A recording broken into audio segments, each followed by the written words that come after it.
Hello, welcome to Capital Sensei. Today we're going to dive deep into one of the most important books ever written for investors, entrepreneurs, or frankly, any human being who wants to make better decisions. We're talking about Thinking, Fast and Slow by the Nobel laureate Daniel Kahneman. We'll explore the two systems that run our brains, the mental shortcuts and biases that lead us astray, and most importantly, how understanding this can protect your wallet and improve your life. And remember, whenever we can, we try to answer questions in the comments below. This isn't just a channel, it's a community. So if you have a story about a time your own brain tricked you, or a question about one of these concepts, share it.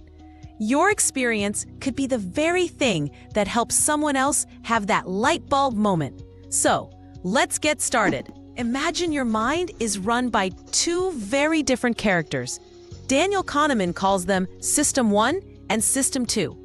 This isn't literally two separate parts of your brain, but a fantastic metaphor for two modes of thinking. System 1 is the fast one. It's your gut reaction, your intuition. It operates automatically and quickly, with little or no effort and no sense of voluntary control. Think about it. When you hear 2 plus 2, the answer 4 just pops into your head. You don't have to think about it. That's System 1. When you see a picture of an angry face, you instantly recognize the emotion. That's System 1. It's the part of your brain that allows you to drive a car on an empty road while holding a conversation. It's an incredibly efficient machine, handling thousands of decisions for you every single day without you even noticing. It's the autopilot. Then there's System 2. This is the slow one. It's the conscious, reasoning self that has beliefs, makes choices, and decides what to think about and what to do. Mobilizing System 2 requires attention and effort. Think about calculating 17 times 24. You can't just guess. You have to actively focus, retrieve the rules of multiplication from memory, and apply them step by step. Your muscles might tense up, your pupils might dilate. That's System 2 at work. System 2 is also what you use when you're trying to parallel park in a tight spot, or fill out a complicated form, or compare two different investment products. It's powerful and can solve complex problems. But it has a major weakness. It's lazy. It doesn't like to work any harder than it has to. So, most of the time, it just accepts the suggestions and feelings offered up by the fast, intuitive System 1. And this is where the trouble begins. System 1 is a superstar, but it has its limits. It's designed to make quick judgments based on past experiences and simple rules. It looks for patterns and coherence, even when there are none. It substitutes easy questions for hard ones. And this process, while efficient, is riddled with systematic errors, which Kahneman calls biases. System 2 is supposed to be the bouncer, the quality control inspector that steps in and says, "Hold on a minute, that doesn't seem right." But because System 2 is lazy, it often just waves System 1's mistakes right through the door. This relationship is the central theme of the whole book. System 1 is the impulsive hero of the story, making snap judgments to keep us alive, while System 2 is the cautious but often absent-minded sidekick. As investors and decision makers, our biggest challenge is knowing when to trust our gut, which is System 1, and when to force our lazy System 2 to get off the couch and do some real work. To understand how this goes wrong, we need to talk about heuristics. That's a fancy word for a simple concept, a mental shortcut. Heuristics are the rules of thumb that System 1 uses to make its quick judgments. For example, if you're asked whether there are more words in English that start with the letter K or have K as the third letter, what do? You probably try to think of words. Kite, king, kitchen. It's easy. Thinking of words with K as the third letter. Acknowledge, bake. It's much harder. So your System 1 concludes that words starting with pay are more common. This is a heuristic called the availability heuristic in action. You substitute the hard question, which is a statistical fact, with an easier one. How easily can I think of examples? The problem is, your conclusion is completely wrong. There are actually about 3 times as many English words with K as the third letter. Your brain just took a shortcut and got the wrong answer. This might seem harmless, but imagine applying this same faulty logic to your investments. You keep hearing news stories about a tech stock that's soaring. Your friends are talking about it. It's all over social media. Because examples of its success are so readily available to your mind, you might overestimate its future potential and underestimate the risks. You might jump in without doing the hard work of analyzing its financial statements, the kind of work that requires the lazy system too. This is how bubbles are formed and how people lose their savings.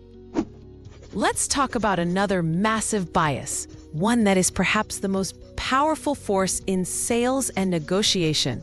It's called anchoring. This bias occurs when we rely too heavily on the first piece of information offered when making decisions. That first piece of information becomes an anchor that influences all subsequent thinking. In one of his classic experiments, Kahneman and his partner Amos Tversky asked people to spin a wheel of fortune that was rigged to land on either 10 or 65. After the spin, they were asked 2 questions. Is the percentage of African nations in the United Nations higher or lower than the number you just spun? And what is your best guess of the actual percentage? The results were stunning. The people who saw the number 10 on the wheel gave an average estimate of 25%. But the people who saw the number 65 gave an average estimate of 45%. The random number from the Wheel of Fortune had absolutely nothing to do with the actual answer. Yet, it served as a powerful anchor that dragged their estimates up or down. Now think about how this works in the real world. A real estate agent shows you a ridiculously overpriced house first. Every house you see after that seems like a bargain in comparison. Or when you're buying a car, the salesman starts with the high sticker price. The negotiation from that point on is anchored to that number, making the final discounted price seem much better than it actually is. For investors, this is incredibly dangerous. Let's say a stock you're watching once traded at $200 a share. It then crashes and is now trading at $75. Your brain might see that $75 and, anchored by the memory of 200, think, "Wow, this is cheap. It's a bargain." But that $200 price might have been wildly inflated during a bubble. The company's actual value, based on its profits and assets, might only be $40 per share. The anchor of the old price prevents you from seeing the current reality. You end up buying an overpriced asset just because it's cheaper than it used to be. Now let's get into one of the most fundamental concepts for any investor: loss aversion. This is a cornerstone of Kahneman and Tversky's prospect theory, which won them the Nobel Prize. In simple terms, loss aversion means that for human beings, the pain of losing is psychologically about twice as powerful as the pleasure of gaining the same amount. Imagine this. I offer you a simple coin toss. If it's heads, you win $150. If it's tails, you lose $100. From a purely mathematical standpoint, this is a great bet. The potential gain is bigger than the potential loss. You should take this bet every single time. Yet, most people will refuse it. Why? Because the fear of losing that $100 feels much more intense than the potential joy of gaining $150. The prospect of that loss looms larger in our minds. This simple bias has profound consequences for investors. It explains why so many people hold on to losing stocks for far too long. Let's say you bought a stock at $100 and now it's at $70. Selling it means you have to realize the loss. You have to accept that you lost $30 per share. That hurts a lot. So what do many people do? They hold on, telling themselves, I'll sell it when it gets back to what I paid for it. They're refusing to accept the pain of the loss. And in doing so, they are often tying up their capital in a failing company when they could have sold, taken the loss, and reinvested that $70 into a much more promising opportunity. They're letting the emotional pain of a loss dictate their financial strategy, which is almost always a recipe for disaster. This is directly related to another trap called the sunk cost fallacy. The sunk cost fallacy is our tendency to continue with an endeavor because we've already invested time, money, or effort into it, even when it's clear that the best option is to cut our losses and walk away. It's the reason you might force yourself to sit through a terrible movie just because you paid $15 for the ticket. The money is already gone. It's a sunk cost. Whether you stay or leave, you won't get it back. The only rational choice is to decide if spending the next 90 minutes of your life watching this bad film is a good use of your time. But our brain hates to admit defeat. For an investor, this is poison. They might say, I've already put $20,000 into this failing business venture. I can't just walk away now. I have to put in another $5,000 to try and save it. This is what's known as throwing good money after bad. System 1 is screaming about the initial $20,000 loss, and to avoid the pain of accepting that loss, it convinces you to risk even more. A rational System 2, if you could wake it up, would analyze the situation based on its future prospects, not on what you've already spent. Let's move on to a bias that shapes our entire worldview: confirmation bias. This is the tendency to search for, interpret, favor, and recall information in a way that confirms or supports our prior beliefs or values. We don't like to be wrong, so our brain actively seeks out evidence that proves we are right, and conveniently ignores or dismisses anything that challenges our views. It's like you're a detective who has already decided who the culprit is before you've even started the investigation. You then go out and only collect clues that point to your chosen suspect, and you discard any evidence that might exonerate them. You're not seeking the truth. You're building a case for what you already believe. In the world of investing, this is a portfolio killer. Let's say you believe that electric vehicle company X is the future of transportation. You'll eagerly click on and read every positive news article about their new technology and record sales. You'll watch interviews with the brilliant CEO and feel validated. But when a critical report comes out detailing their massive debt, production problems, and fierce competition, you might dismiss it as fake news, market manipulation, or just short sellers trying to drive the price down. You are creating an information bubble around yourself. Instead of making an objective assessment, you're just looking for reinforcement. The best investors fight this tendency tooth and nail. They actively seek out dissenting opinions. They read the bear cases for their favorite stocks. They ask themselves, what if I'm completely wrong about this? What would have to be true for the opposite of my belief to be the case? This is hard, uncomfortable work for System 2, but it's essential for avoiding catastrophic errors. Closely related to this is another fun one called the halo effect.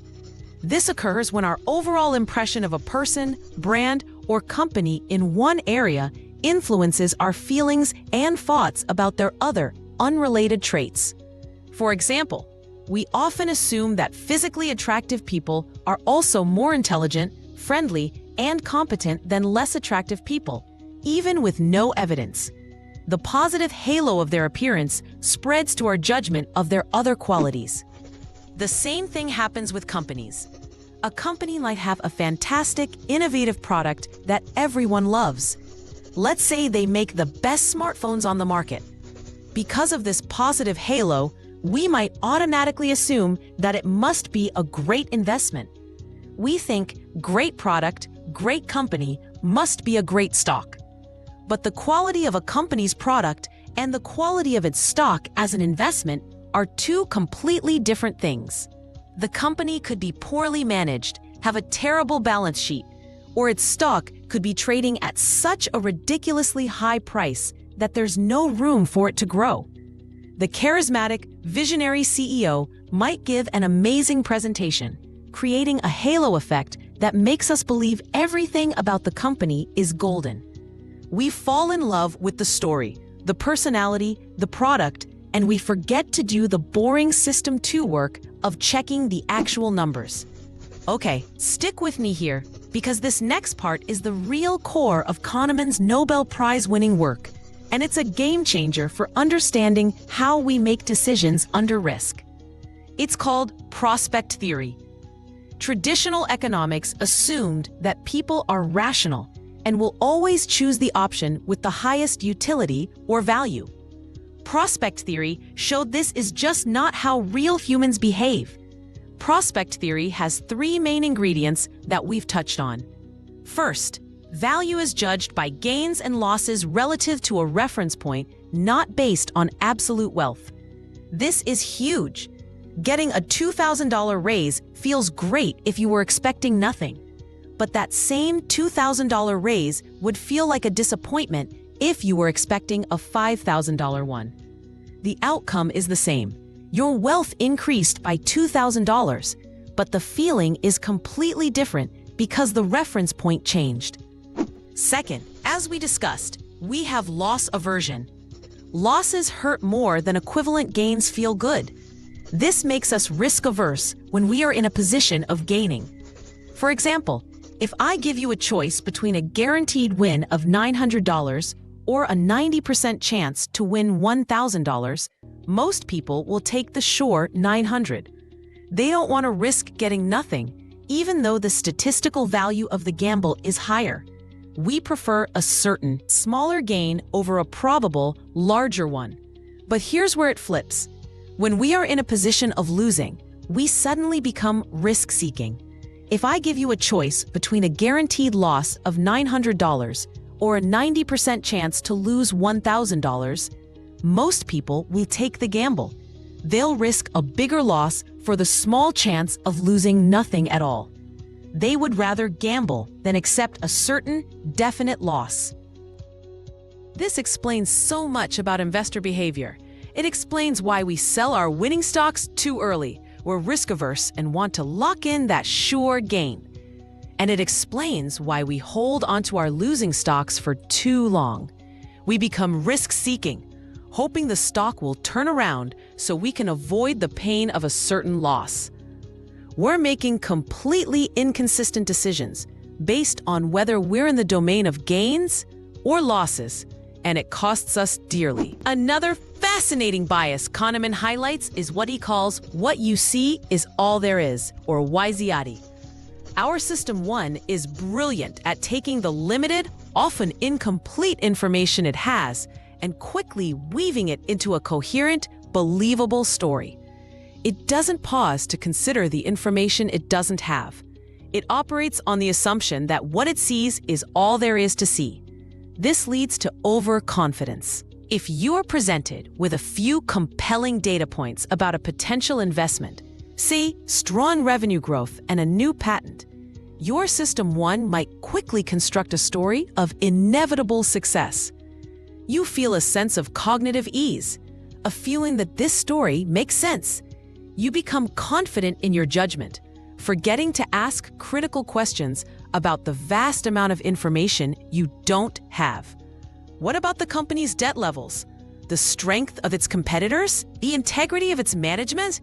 The overall state of the economy? System 1 doesn't ask these questions. It just takes the fragments it sees and declares the puzzle solved. A successful investor forces their System 2 to ask, what am I not seeing? What information could completely change this story? This is the discipline of looking for the missing pieces, not just admiring the pieces you have. So, after hearing about all these glitches in our mental software, you might be feeling a little pessimistic. It sounds like we're all just puppets on the strings of our irrational brains. But that's not the takeaway. The point of the book is that awareness is the first and most critical step toward improvement. You can't fix a problem you don't know you have. Understanding these biases is like getting the user manual for your own mind. So, what are the practical strategies we can use to fight back and make better decisions? We can't get rid of System 1, nor would we want to. It's what helps us navigate the world efficiently. The goal is to learn how to recognize situations where System 1 is likely to make a mistake, and then deliberately activate the slow, effortful thinking of System 2. The first and simplest strategy is just to slow down. When you are faced with a significant financial decision, buying a house, making a large investment, changing careers, don't let yourself be rushed. System 1 works in milliseconds. System 2 needs time. Give yourself a cooling-off period. Sleep on it. Often, the initial emotional excitement or fear driven by System 1 will subside, allowing for a more rational analysis. The second strategy is to use checklists. This might sound boring, but it's one of the most effective tools for defeating bias. Top professionals, from airline pilots to surgeons to, yes, legendary investors, rely on checklists. Why? Because a checklist forces you to engage System 2.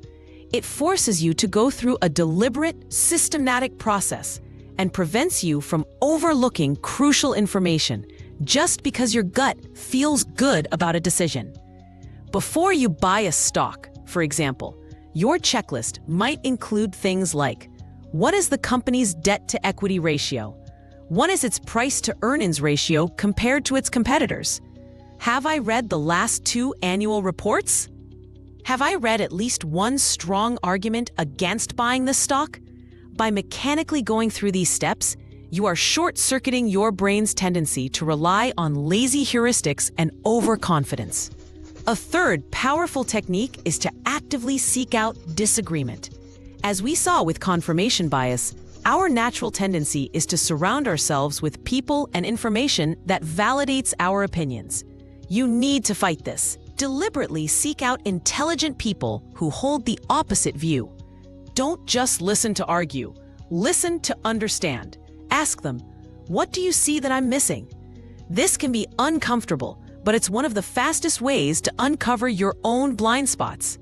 If you don't have someone to talk to, you can do it yourself by playing devil's advocate against your own idea. Finally, one of my favorite techniques from the world of decision science is the premortem. It's simple, but incredibly powerful. When you are on the verge of making a big decision, get your team together, or just do this yourself and imagine this. We are 1 year into the future. Our plan failed.